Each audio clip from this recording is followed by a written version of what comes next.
Before the show starts, this is a reminder to all our listeners that the podcast is an open discussion forum and not meant to be used as a source of direct professional help. We at Panic Stations UK would always urge anybody listening to go seek advice from their GP, that is their doctor, a counsellor or a therapist.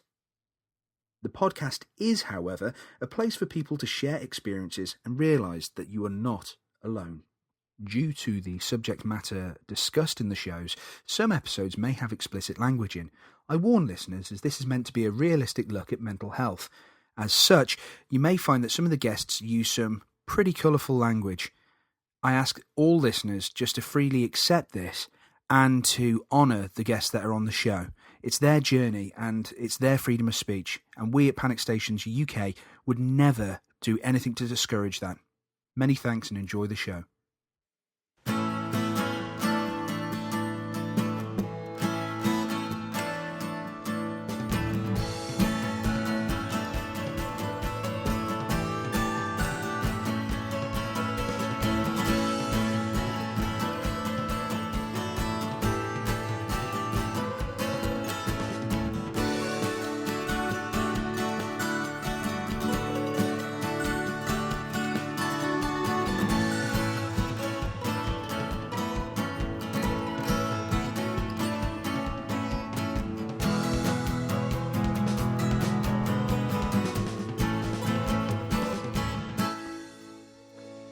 And hello for the final part of our three-part discussion with Jon Cross, the creator of the Aftermovie Diner, the podcast experience to end all podcast experiences when it comes to film, in my opinion.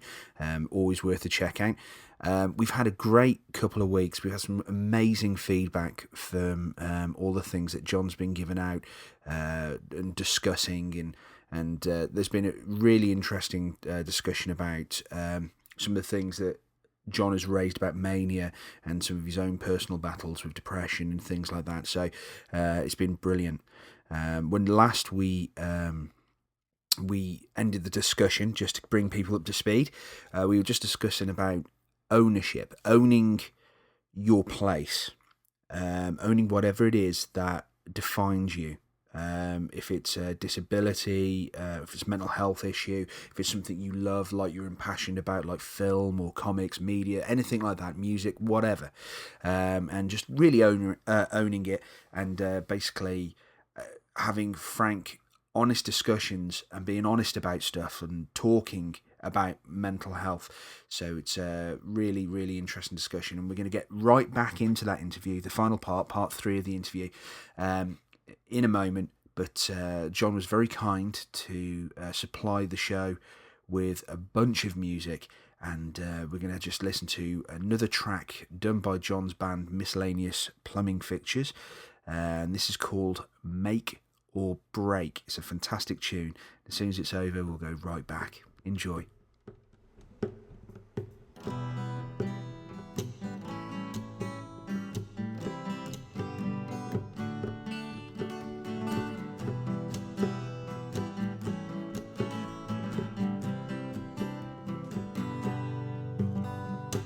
It's always a case of make or break. Make is falling far behind. I said more months back than I care to count. Another week I'm gonna lose my mind. Every morning and every evening, colliding like some worn out cars. Waiting for the call and waiting for the collar that ends with all of you behind bars. Going back to the start is the only move left when you've exhausted all other options. When the trail runs cold with a dead end in sight, and things aren't yours, they're half-hearted adoptions. Yeah.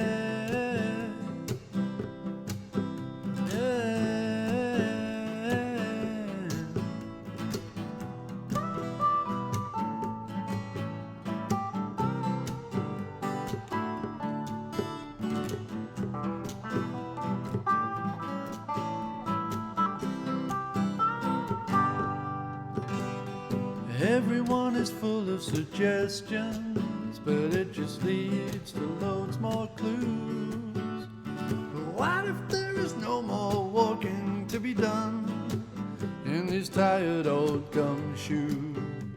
What happens if it happens again? What happens if you're powerless to stop it? What happens if it happens on somebody else's watch when it should be you that got it? Going back to the start is all I've got left when I can't see the trees for the wood. Baby, there's something you repeatedly miss, but you're doing all that you could, for all that you should, for all that you would.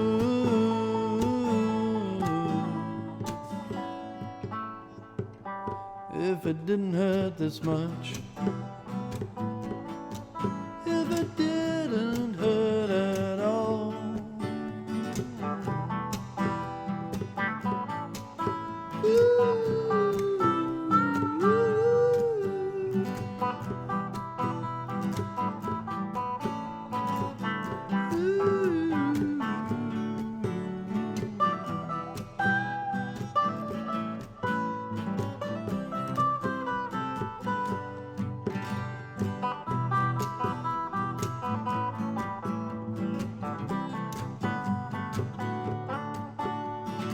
It's always a case of make or break.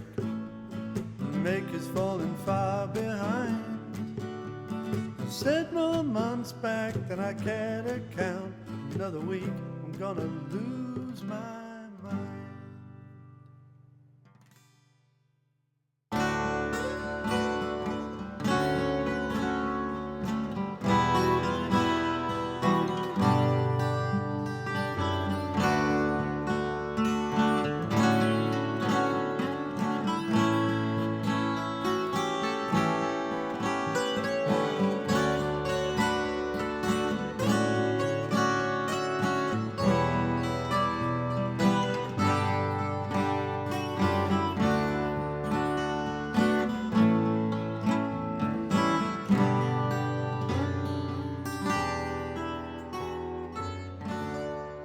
And I think a mental health discussion is easier to have, weirdly, because you'd think saying, well, I think we should take weapons out of the hands of people walking around on the streets. That should be fucking logical. But no, we're talking about human beings here. So therefore, it's probably easier to start the incredibly complex discussion of, well, what do we do about the mentally ill or the people with mental health issues? Because I was once told by a doctor, and this is another great analogy, because I was an asthma sufferer growing up, and I've actually grown out of it more or less, touch wood. But I was an asthma sufferer growing up. And I was told once, you've got to look at it like this. Everyone has asthma. It's just some people can run 100 miles and never feel the effect of it. Someone else can only run half a mile and feel like they're about to die because they can't breathe. It's not a case that everyone is exempt from it.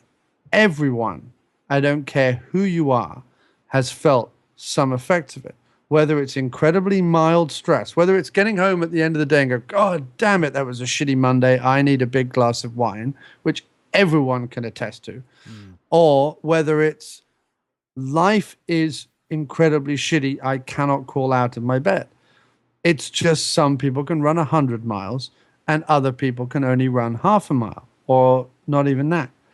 And the more you look at it like that, and the more you realize that it's just to do with brain chemistry and we're born this way and there's absolutely nothing you can do about it. And the more you look at it like that, and the more you treat it that way and speak about it that way, the better. I know for a fact that it is in my biology. This will be my absolute last story. The reason why I am who I am and I am the way I am to some extent goes back to a gentleman by the name of Walter Cross, who fought and died in the First World War. My grandfather, who clearly now with hindsight suffered debilitating anger issues Not that he ever spoke about it, of course, but he had an incredibly furious temper, clearly therefore suffered from some form of imbalance. Was 4 years old when the postcard came through from France to say, from the military, to say that his father had died or was missing, presumed dead. And from that moment on, that tragedy that would inform my grandfather's life, because he would grow up without a father and he would grow up without certain rules and certain lessons and certain other things that he would need. Coupled with the then situation that when the Second World War broke out, my dad had just been born, that my grandfather, who worked for the gas company, didn't go to war with the rest of his church buddies or with the rest of his drinking buddies or whatever. He had to work for the gas company during the day, and then at night he had to sit out on top of the bunkers doing what was called fire watching, which was, if we were going to get bombed, he was the guy who had to get on the radio and tell people, I think the planes are coming. And to protect the gasworks, because that kept the country running. So he was doing something just as brave and just as legitimate and just as interesting in wartime as anyone else, and also just as dangerous and tragic. But he felt such pressure because his father had gone to war and died, and then felt such insecurity when all his pals came back from war and he hadn't been. And he had this anger, and he had this psychology, and he had this brain chemistry problem, that he was never, ever, ever an easy man to be around in that regard. And he passed that on to my dad. My aunt, weirdly enough, in much, much later life, got herself diagnosed as a depressive, but it took years. She was in her 50s, I believe. But my dad has the chemistry in him. And growing up, a lot of the behavior is learned, isn't it? So growing up, definitely. I see him lose his temper. I see him curse. I see him knock things over. I see him run into a room and go, God damn it, and pull everything off the walls or whatever. And a lot of that is learned, but a lot of that is also in your biology. What is interesting is you don't learn that reaction, that you should copy that reaction.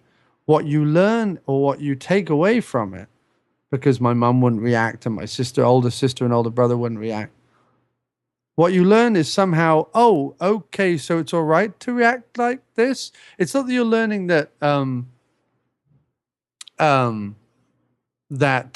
this is how you should react.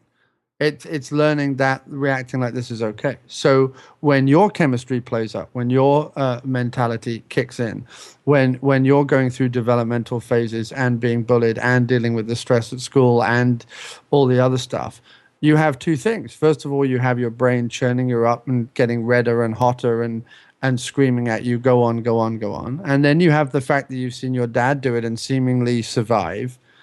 And you go, oh, well, I can just react like this then. So it's 50% of one and 50% of the other. And I know exactly that it's biological, and I can exactly trace it through my heritage. And and it was part of my self-analyzing and part of my dealing with my own depression was to go back and see my family and where it came from.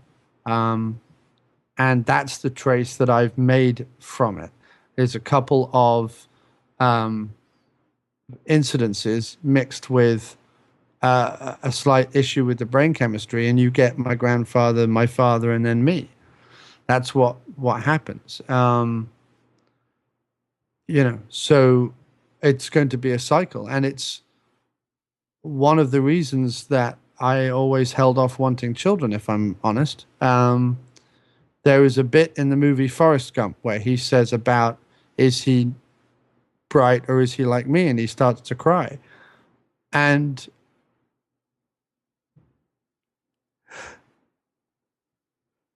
I always thought if I ever had children, that would be me asking that question.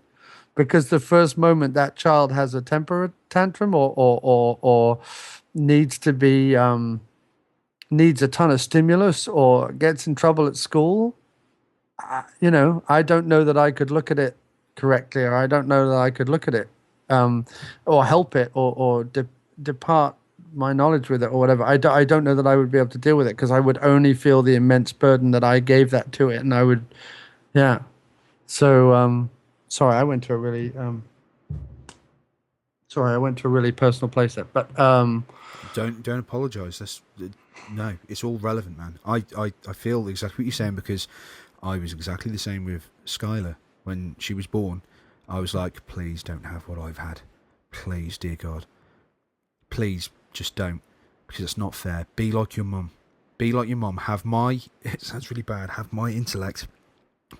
Please don't get ever as low. I never want you to go through the anger or the frustration or the depression and the confusion of feeling so low like I've had. Because I would rather die than have you go through it. yeah. And I am totally with you there, because that's exactly how I felt about having kids as well. And I took the plunge because I thought,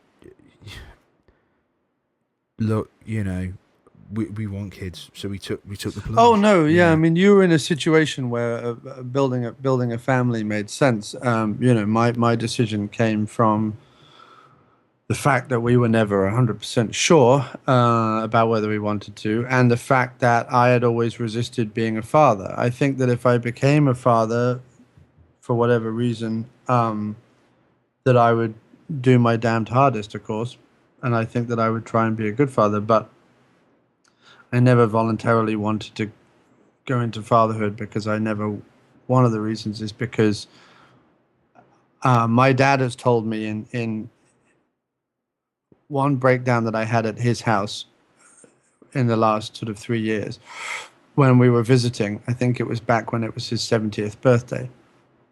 And he broke down and he told me, I know I've made it maybe look easy, but it's never been easy. And it was something, the way he said it, and I could see in his eye that I knew what he meant. He didn't go into any more detail, but I knew exactly what he was saying about that and about his mentality. He comes from a very, as I said, very repressed kind of British background, where we don't talk about it, stiff upper lip, and we didn't win the war by being depressed and blah, blah, blah, blah, blah. So he has never really opened up to me about anything that he's felt. Not that I'm not even sure that he would be able to have the words to know what to talk about it. And it comes to us a slightly, and I don't mean this in any disrespect, because my dad is vastly intelligent, but a slightly more enlightened generation to open up about it. Society's a bit more easier to, yeah. Right. But saying all that, I could never be sat opposite my child and have the same kind of feeling or same kind of discussion. It's just, it's hard. It would yeah, be hard. I couldn't. Do know what I mean? I would feel bad if they got my nose, let alone my psychology. So don't worry. Do you know what I do? I do with my little girl.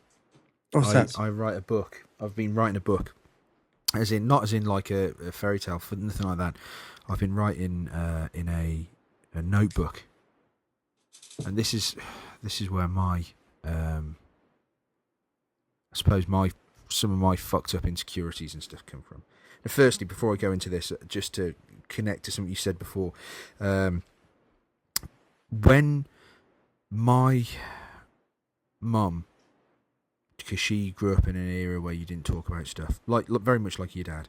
Yeah. Because that's the way our parents were kind of sort of raised, wasn't it? When my mum grew up, she grew up in a obviously a tougher time, and a lot of bad stuff. And one of the things I did a very similar thing to you when I started getting really low and depressed. I went on a little bit of a soul searching to find out more about my mum's background, and I love my mum dearly, but she is certainly has her flaws. I think if she was honest enough to be very open about them, she would admit them. But she has this incredible caring side to her, and through the professions that she's been through her life, and she's done very hard stuff like being a nurse and running care homes and God knows what. So my mum has had an extremely bad background in certain respects, and I know that when I got to know more about her background, it didn't excuse some of the actions when she was going through the bad times, but she's human. So it allowed me to forgive and understand the place they were coming from. Not excuse, forgive and understand. They're completely different things. And that helped me. The flip side of that, like I say, when Skylar was born, the one thing I'm terribly, just really, really worried about is going, please let her never go through the stuff I've gone through, because I would hate for her. I would rather die right now if it meant that Skylar never had to go through anything,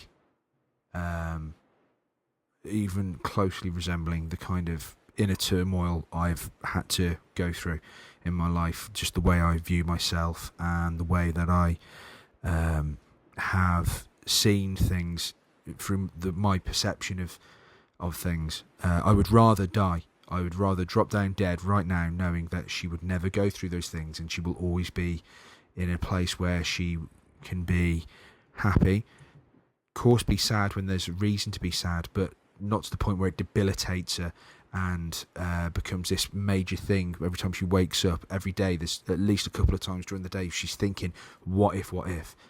Unlike me, where going back to this book, I started writing things down because I'm so fucking paranoid and so like anxious about things. Like, part of me is convinced like I'm gonna probably die when I'm 40 or something. It's a horrible thing to say. I don't want to.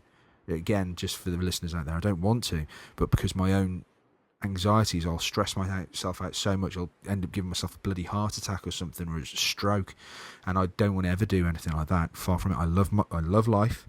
I'm not trying to kill myself. Nothing like that. I've had thoughts in the past, and I'll go on about those in a bit. But I certainly don't want to die. I want to live into triple digits, man. I want to see like other generations, you know, Skylar's kids if she has them, and I'd love to have another kid and things like that. But in the meantime, to keep my anxieties at bay with this paranoia that like, what happens if this happened? What happens if I drop down dead tomorrow? Who would look after Skylar? So I've made sure I've got fucking insurances. And but how about Debs? How would Debs live? Is she going to be okay? Because I want to make sure, and I love them so much, that they're okay. You know, I've got my will all sorted and things like that. And one of the things I've done, I've started writing a book, and this is a two sort of reason situation, I guess. One, because if God forbid anything happened to me and I wasn't around as she grew up, I wanted to have these books when she's 18, because I want to keep writing in them, little diaries, little journals, and they'll have little bits about me and how I've interacted with her as a kid, and basically my feelings on her and how I felt when she was born. So I've written about the story about when she was born in there, and I've written about things that happened during the day and how much I love her, and I've written about how much I love, you know, her mum, and I've written about things that she's done that have made me laugh and going, oh, you do realise you're doing this, and it's got the date and time and things like this, so she can look back and she's got something. And there's little bits of information which I suppose I can only class it as, in a really broad sense, fatherly advice, where I'm like saying, please don't ever grow up to be the kind of person where you decide that other people's misfortunes is something to capitalise on, and you know, just remember, because that would really hurt me, because God forbid, in my fucking twisted psychosis here, that if I were to die and she'd use the fact that she'd grown up without me as a reason to be horrible to others, or anything to stop her from being a nice person, the decent person that I see every day when I look at her.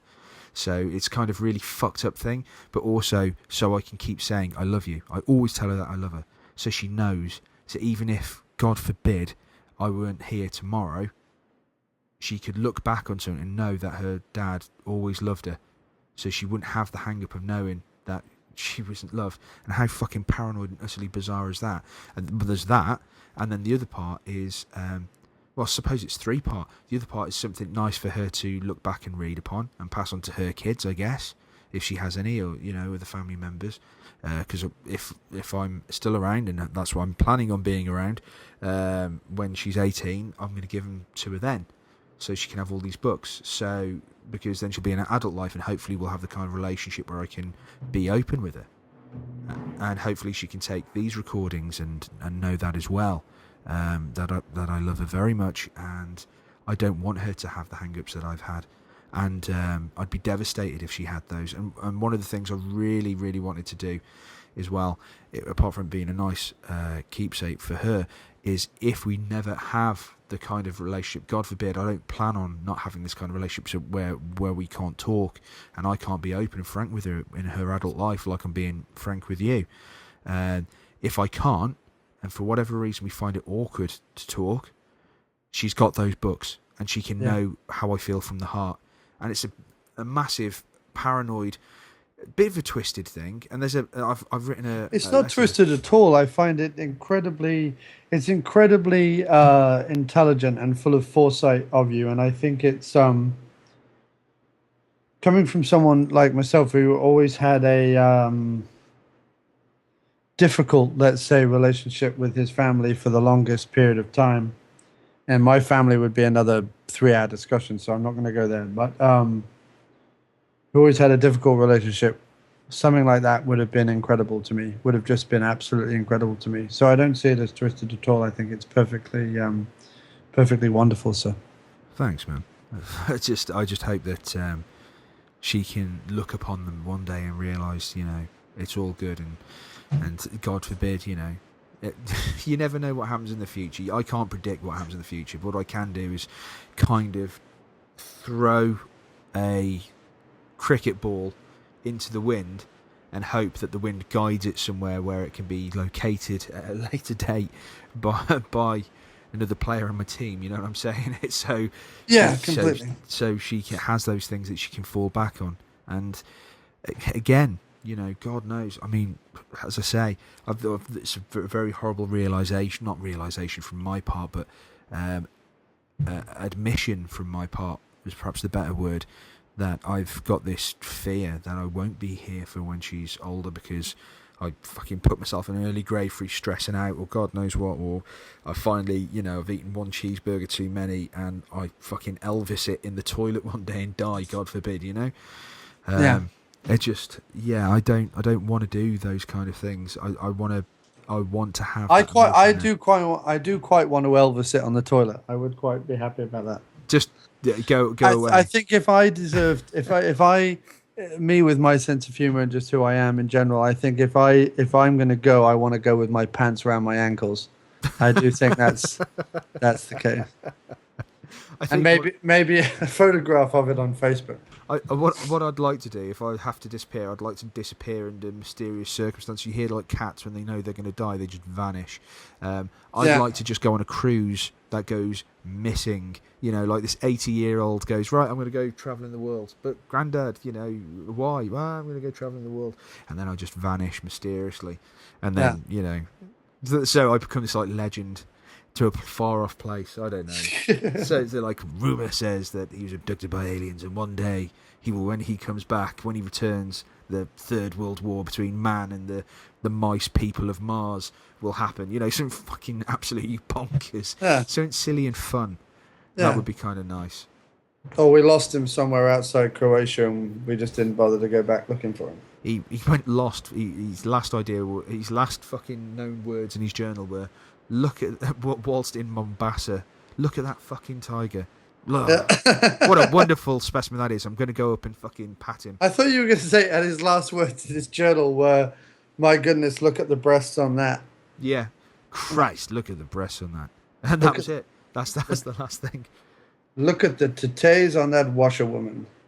Oh no! What I think? No, my last words, not in the journal, but on some sort of recording device. So there's no visual, just the audio, and it's because lots cracking up. It's going. You see, real bright light. Oh my God! Do you see that? Is that Elvis? And just a big flash sound, and then that's it. You can't hear anything. It goes silent. Oh, look out! The probe. Yeah. Then there's just static. It just goes static, and then you hear. What the fuck was that? It's just gone. It's sort of like Repo Man disappearing, like when he opens up the boot of the car and he vanishes in a big red blast of nuclear energy. But yeah. But yes, sir. No, I just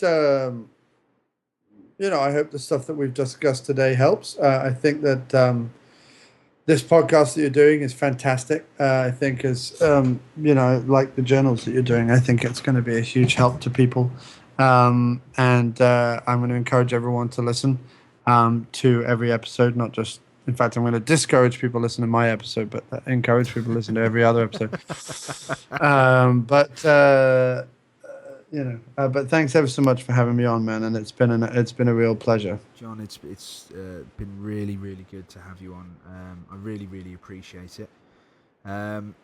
Yeah, like as I say, it's just a sad irony at the time of recording that a person who's so steeped in film lore and runs a film podcast, we talk about our own sort of issues with depression and things like that, and we get to a point where Robin Williams is sadly taking his life. It just highlights that depression can affect everybody, and it's really, really important. Like Jon's already said. Now, Jon's already said, quite happily said, look, there are moments I quite happily wouldn't exist, and that's how I felt. However, I don't want to be doing that, and I'm not going to be doing that kind of stuff. And that's the one thing we've got to take from this, is the fact that nobody here is saying, yes, suicide is the answer. Far, far from it. What we're saying is it can feel so, so low and so terrible and so tragic that when you get so desperate, we need awareness. There isn't enough awareness. And people being brave and stepping up, like Jon's being brave, telling his own personal issues, and being like just having the sheer balls to go, actually, I feel like this. It takes a lot for people to be so open. Now, to people like Jon and myself, we're kind of like, well, we do that all the time.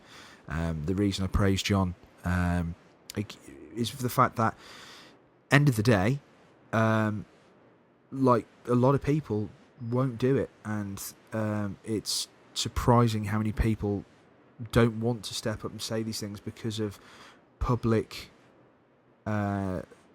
sort of ideas towards mental health and the look on depression and suicide. And I think, again, sadly, it's taken the death of Robin Williams for a lot of people today, if you've been looking on social media sites, to see how much it's highlighted, how much he'll be missed, and how much he's loved, and how tragic it is that he's gone so low that he's taken his own life. The only controversial thing I will ever say regarding all of this is that I hope that everybody that is deciding to commemorate the fantastic body of work that Robin Williams has thrown out there, the fantastic way he made everybody feel about themselves, and the entertainment and the years of laughter and sadness with these great roles, and not just things like Mork and Mindy and Mrs. Doubtfire and the genie in Aladdin. We're talking stuff like when he's shown true acting chops like The Fisher King, and things like 1 Hour Photo and Insomnia, and all these really, really wonderful things. And World According to Garp. Yeah, World According to God, fantastic, yeah. Fantastic film. And again, one film I've always loved and I thought he was fantastic in, Bicentennial Man, a very good film. I really enjoyed that, and that's a discussion about the human spirit as well.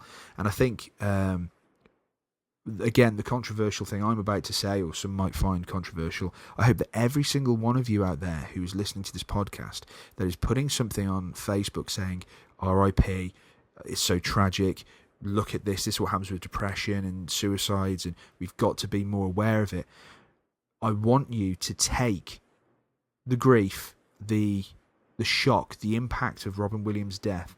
I want you to take it, put it deep inside, and make it be that seed. If Robin Williams does anything for you, apart from the entertainment, his life teaches us, is to take the seed of this and make it grow into awareness.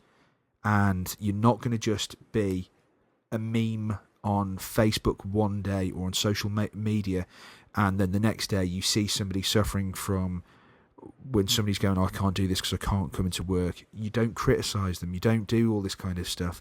You realise that these people that suffer depression, it's debilitating, and suffering bipolar, it's debilitating. And I want people to realise that. Take this, and you don't have to go out and go, right, I'm going to cure depression, I'm going to do this, this, and this. All I'm asking is that you take this and you learn to grow a bit more empathy and understanding about the situation. And I think if you could do that, I think Robin would be proud of at least doing that, you know? Yeah, and be aware that whether you have depression or not, life is a noisy, messy, dirty, confusing, imperfect, fucked up thing. Yes. Human beings have not created a very good society. We really haven't. And so don't add to it. Don't be a negative, dissenting, aggressive voice. Try and, if you have to be aggressive, pick the right things to have a forceful opinion on. You know, for people who know me, that might sound ridiculous because, of course, I've ranted about films and all sorts of things. But that's a little different. That's not exactly what I mean.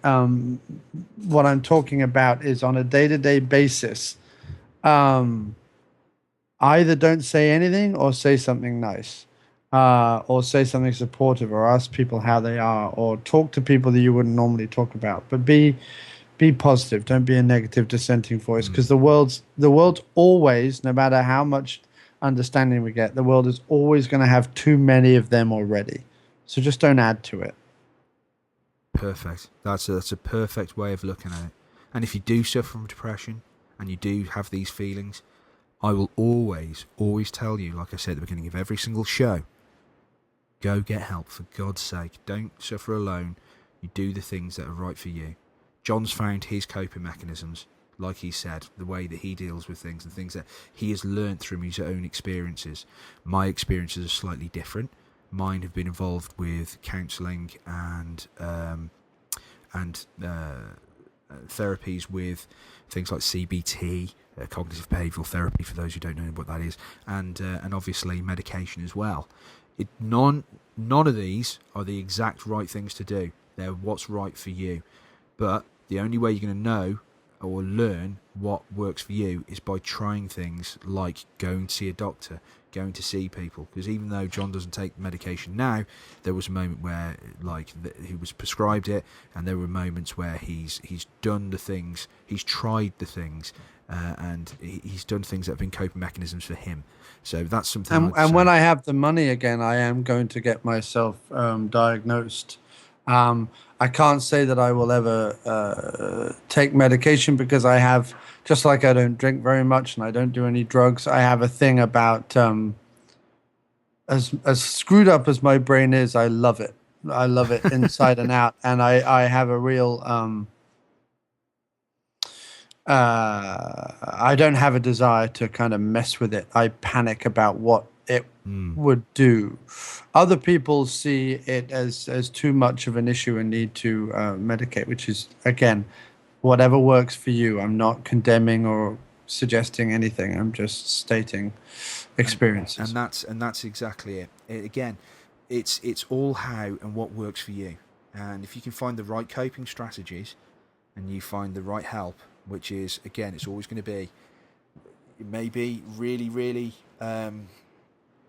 intimidating and scary and really anxious thing to do. Go see your doctors, go speak to friends. Don't, for God's sake, suffer in silence, because when you suffer in silence, the only person that is getting like anything out of it is you, in the respects of it's making you worse. So you need to get help. You need to find the coping mechanisms that work for you and get the support, because you suffer in silence, it can get anybody, and you don't want to be in a desperate place. No, I agree completely, 100%, sir. Well, Jon, this has been a fantastic discussion. I'm going to just say thank you already from all the listeners. I'm going to cut this episode to pieces in the respects of that it's going to be probably a 2, maybe 3-parter. because obviously it's been a really nice long discussion, and quite frankly I could have talked for another 3 hours because we've got so much we could talk about. Yes. So with that in mind, I'd love to have you back on the show at some point. In fact, Sure. I was thinking while we're here, I've been thinking for a while about a few segments regarding films, looking at the psychoanalysis of films, not into a really sort of like bad way, but films that perhaps like mirror certain emotions, Sure. things like that. And I was thinking it'd be quite nice to have you on board for those. So we'd love to have you for those at the Panic Stations UK. So Sure. please do. Yeah, I mean, I don't know what time I've got in terms of doing a regular segment, because I already do 5 shows. But yeah, it's a bit more. yeah, I mean, I'll jump in and out when I'm able. Sure. And before you go, can you just tell all the listeners out there where we can find all your lovely podcasts, where like all the contacts for your podcasts? Chuck me a advert, a radio ad, because I'll chuck that on my show, because I love your show and I want more people to listen to it, because it's fucking brilliant. So please, by all means, plug away. The best thing to do is to go to www.aftermoviediner.com. Every show that I do, I try and put through there and update through there. There is also links on there to my Facebook, Twitter, Tumblr, SoundCloud, all over the place. So go do that, aftermoviediner.com. There is also a link on there to my Facebook group if you wish to join, and we do welcome all visitors. There we go. That's absolutely fantastic. Well, until next time, we're going to close off with another tune, and please stick with us, and I hope you've enjoyed this. I know I've really enjoyed talking to my good friend Jon. So until next time, obviously, take care and be safe. Bye-bye.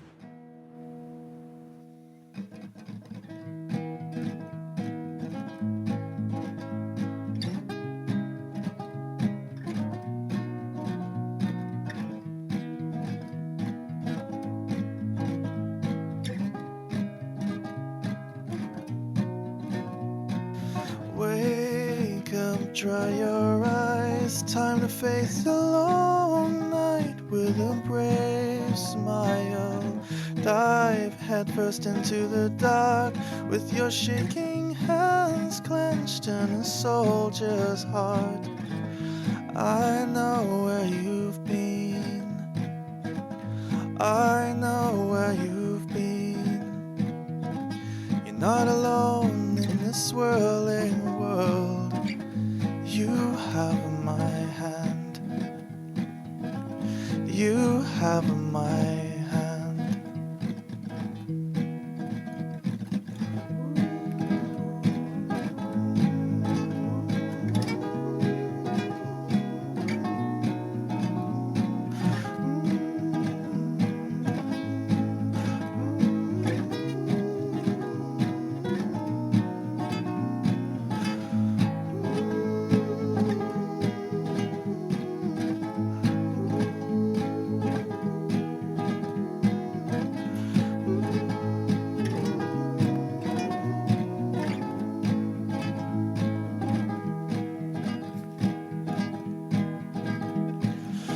Wake up, dry your eyes, time to face a long night with a brave smile. Dive headfirst into the dark with your shaking hands clenched in a soldier's heart. I know where you've been, I know where you've been. You're not alone in this swirling world. You have my hand, you have my hand, you have